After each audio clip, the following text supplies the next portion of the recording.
जय श्री गणेश जय श्री हरि। कार्तिक मास महात्म्य कथा अध्याय 3। सद्भामा ने कहा, हे प्रभु, आप तो सभी काल में व्यापक हैं और सभी काल आपके आगे एक समान है। फिर ये कार्तिक मास ही सभी मासों में श्रेष्ठ क्यों हो? आप सभी तिथियों में एकादशी और सभी मासों में कार्तिक मास को ही अपना प्रिय क्यों कहते हैं? इसका क्या कारण है? जय श्री राधे जय श्री कृष्ण। आप हैं गृहिणी चैनल पे और हम लोग कार्तिक मास से संबंधित महात्म्य को श्रवण कर रहे हैं, क्योंकि भगवान श्री कृष्ण ने कहा है किसी भी कथा को आधा अधूरा नहीं सुनना चाहिए। भगवान श्री कृष्ण ने कैसे बताया सद्भामा जी को कि कार्तिक मास और एकादशी तिथि उनको सर्वोपरि क्यों है। भगवान श्री कृष्ण ने कहा, हे भावनी, तुमने बहुत अच्छा प्रश्न किया, मैं तुम्हें इसका उत्तर देता हूँ, ध्यानपूर्वक सुनो। इसी प्रकार एक बार महाराज बेन के पुत्र राजा प्रथु ने प्रश्न के उत्तर में देवऋषि नारद से प्रश्न किया था, जिसका उत्तर देते हुए नारद जी ने उसी कार्तिक मास की महिमा बताते हुए कहा, हे राजन, एक समय संक नामक का एक राक्षस बहुत बलवान एवं अत्याचारी हो गया था। उसके अत्याचारों से तीनों लोकों में त्राई त्राई मच गई। उस शंकासुर ने स्वर्ग में निवास करने वाले देवताओं पर विजय प्राप्त कर इंद्रादि देवताओं एवं लोकपालों के अधिकारों को छीन लिया। उससे भयभीत होकर समस्त देवता अपने परिवार के सदस्यों के साथ में सुमेरु पर्वत की गुफाओं में बहुत दिनों तक छिपे रहे। तत्पश्चात वे निश्चित होकर सुमेरु पर्वत की गुफाओं में ही रहने लगे। उधर जब शंकासुर को इस बात का पता चला कि देवता आनंद पूर्वक सुमेरु पर्वत की गुफाओं में निवास कर रहे हैं, तो उसने सोचा कि ऐसी कोई दिव्य शक्ति अवश्य है जिसके प्रभाव से अधिकारहीन ये देवता अभी भी बलवान है। सोचते सोचते वे इस निर्णय पर पहुंचा कि वेद मंत्रों के बल के कारण ही देवता बलवान हो रहे। यदि इनसे वेद छीन लिए जाएं तो वे बलहीन हो जाएंगे। ऐसा विचार कर शंकासुर ब्रह्मा जी के सत्यलोक से शीघ्र ही वेदों को हर लाया। उसके द्वारा ले जाए जाते हुए भय से उसके चुंगल से निकल के भागे और जल में समा गए। वेद शंकासुर ने वेद मंत्रों तथा बीज मंत्रों को ढूंढते हुए सागर में प्रवेश किया, परंतु ना तो उसको वेद मंत्र मिले और ना ही बीज बन। जब शंकासुर सागर से निराश होकर वापस लौटा तो उस समय ब्रह्मा जी पूजा की सामग्री लेकर सभी देवताओं के साथ भगवान विष्णु की शरण में पहुँचे और भगवान को गहरी निद्रा से जगाने के लिए गाने बजाने लगे और धूप गंध आदि से बारंबार उनका पूजन करने लगे। धूप दीप नैवेद्य आदि अर्पित किए जाने पर भगवान की निद्रा टूटी। वह देवताओं सहित ब्रह्मा जी को अपना पूजन करते हुए देख बहुत प्रसन्न हुए तथा कहने लगे, मैं आप लोगों के इस कीर्तन एवं मंगलाचार से बहुत प्रसन्न हूँ। आप अपना अभिष्ट वरदान मांगे, मैं अवश्य प्रदान करूँगी। जो मनुष्य अश्विन शुक्ल की एकादशी से देवोत्थान एकादशी तक ब्रह्म मुहूर्त में उठकर मेरी पूजा करेंगे, उन्हें तुम्हारी ही भांति मेरे प्रसन्न होने के कारण सुख की प्राप्ति होगी। आप लोग जो पाद्य अर्घ्य आचमन और जल आदि सामग्री मेरे लिए लाए हैं, वे अनंत गुणों वाली होकर आपका कल्याण करेगी। शंकासुर द्वारा हरे गए संपूर्ण वेद जल में स्थित है। मैं सागर पुत्र शंकासुर का वध करके उन वेदों को अभी लाए देता हूँ। आज से मंत्र बीज और वेदों सहित मैं प्रतिवर्ष कार्तिक मास में जल में विश्राम किया करूँगा। अब मैं मत्स्य का रूप धारण करके जल में जाता हूँ। भगवान श्री कृष्ण ने ऐसा वचन बताए।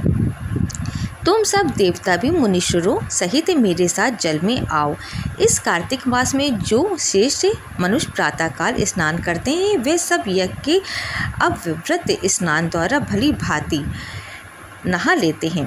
हे देवेंद्र, कार्तिक मास में व्रत करने वालों को सब प्रकार से धन पुत्र पुत्री आदि देते रहना और उनकी सभी आपत्तियों से रक्षा करना। हे धनपति कुबेर, मेरी आज्ञा के अनुसार तुम उनके धन धान की वृद्धि करना, क्योंकि इस प्रकार का आचरण करने वाला मनुष्य मेरा रूप धारण करके जीवन मुक्त हो जाता है।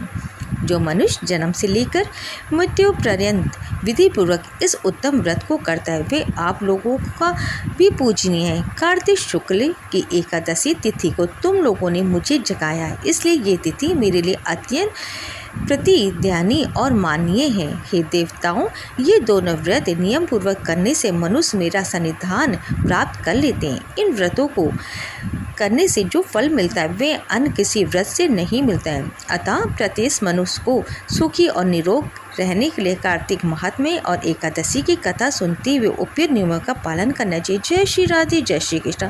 भगवान श्री कृष्ण जी कहते कभी भी किसी भी कथा को आधा अधूरा नहीं सुनना चाहिए। अगर आपकी भगवान के प्रति रुचि है तो कमेंट्स में राधे राधे अवश्य लिखें।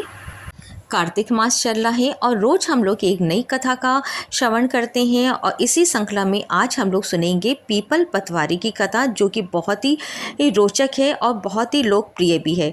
एक बुढ़िया थी, उसने अपनी बहू से कहा तू दूध दही बेच के आ। वह बेचने गई तो रास्ते में औरतें पीपल पतवारी सींच रही थी। उनको सींचता देखकर बहू ने पूछा कि तुम ये क्या कर रही हो।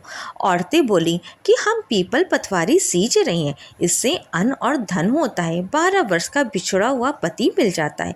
बहू बोली ऐसी बात है तो तुम पानी से सींचती हो तो मैं दूध से सींचूंगी। गुजरी बहू रोजाना दूध दही बेचने नहीं जाती, वह रोजाना दूध को पीपल में और दही पतवारी में सींचती। सास दूध दही का दाम मांगती तो वह देती कि महीना पूरा हो जाने पर लाकर दूंगी। कार्तिक का महीना पूरा हो गया। पूर्णिमा के दिन बहू पीपल पतवारी के पास जाके बैठ गई। पतवारी ने पूछा तुम मेरे पास क्यों बैठ गई। बहू बोली कि सासू दूध दही का दाम मांगेगी। पीपल पतवारी बोली कि मेरे पास क्या दाम रखा है, ये भरा डींडा पान पतूरा, इसको ले जा।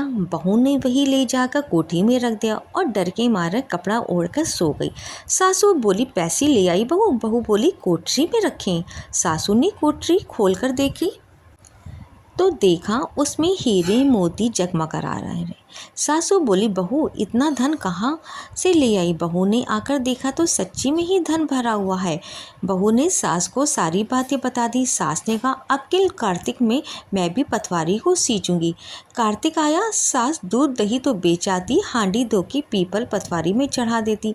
आकर बहू से कहती मेरे से दाम मांगा। वह कहती सासू जी कोई बहू भी दाम मांगती है अपनी सास से, मगर सासू कहती तू मांग। बहू बोली सासू जी पैसे ले आओ। तो सास पीपल पतवारी के पास आकर बैठ गई। पीपल पतवारी ने सास को पान पतूरा भरा डींडा दे दिया। उसने ले जाकर कोठी में रख दिया। बहू ने खोलकर देखा तो उसमें कीड़े मकोड़े बिलबिला रहे।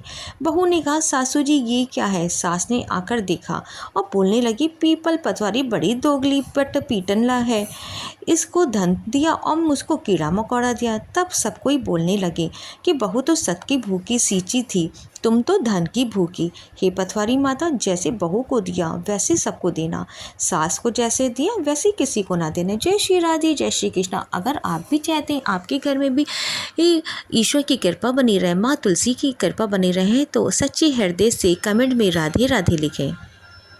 आरती तुलसी माता की। जय जय तुलसी माता, जय जय तुलसी माता, सब जग के सुख दाता। जय जय तुलसी माता, सभी योगों के ऊपर, सब लोगों के ऊपर, रुज से रक्षा करके बहुत राता। जय जय तुलसी माता, बटु पुत्री है श्यामा, सुरवल्ली है गाँ, विष्णु प्रिय जे तुमको सेवे सो नर तर जाता।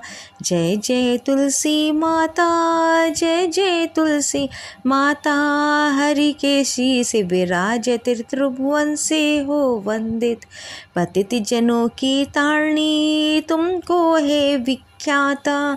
जय जय तुलसी माता, जय जय तुलसी माता, लेके जन्म भी जन्मी आई दिव्य भवन में, मानव लोग तुम्ही से सुख संपत्ति पाता। जय जय तुलसी माता, जय जय तुलसी माता, हरि को तुम्हें प्यारी श्याम वरण कुमारी, प्रेम अजब है उनका तुमसे कैसा है नाता। जय जय तुलसी माता, जय जय तुलसी माता। आशा करती हूँ कल भी आप कथा सुनेंगे। कार्तिक मास महात्म्य का 4था अध्याय हम लोग पढ़ेंगे और एक नेक्स्ट कथा पढ़ेंगे। तुलसी माता की आरती के साथ में आज की कथा यहीं समाप्त करते। जय माता दी, जय श्री राधे, जय श्री कृष्ण।